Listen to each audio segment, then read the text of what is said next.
रायगड, महाराष्ट्रासह देश विदेशातील ताज्या बातम्या पाहण्यासाठी मॅक्स इंडिया लाईव्ह चॅनलला सबस्क्राईब करा आणि बेल आयकॉन दाबायला विसरू नका.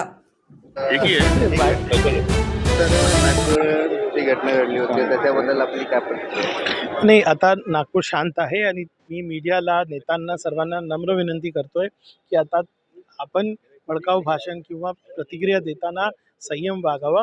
आणि आज नागपूरमध्ये सगळं शांत आहे. जे लोकांनी कानून हातमध्ये घेतलं होतं त्यांच्यावर कारवाई होत आहे. तर आता आपण पुढे जाऊन राज्यामध्ये शांतता कशी राहावी याच्यासाठी काम करायची गरज आहे. सत्ताधारी म्हणतात की सुनियोजित होतं. बघा, तो नियोजित होता नाही होता हे रिपोर्टमध्ये येईल. आता आपल्याला काय करायचं, आपल्याला तिथे शांतता ठेवण्यासाठी सर्वांनी प्रयत्न करायची गरज आहे. आपण काय आव्हान करणार? मी सर्वांना आवाहन करेन की एकमेकांना आदरपूर्वक वागा. महाराष्ट्रामध्ये जी पुरोगामी विचारधारा आहे शाहू फुले आंबेडकरची, तीच आपल्याला राबवायची आहे. आणि आता आपल्याला मूळ जे प्रश्न आहेत राज्याचे त्याच्याकडे आपल्याला लक्ष द्यायचं आहे.